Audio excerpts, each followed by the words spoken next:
it's already 2 a.m.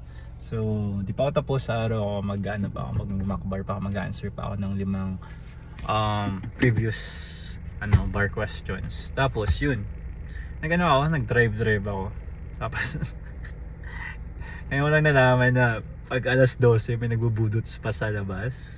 Ngayon ko din nalaman na ganitong oras, like 12, may nagmamassage pa sa plaza. Tapos I also met nasa labas yung best friend ko, so it's been a while since nakita ko siya, so I decided to go to him. Tapos yun, nagtamang kwentuhan lang. So realize ko is that yes, importante ang pagbabasa, importante ang learning stuff, answering bar question. Those things are very important. However, so is looking at the world. Kasi minsan we need to be grounded.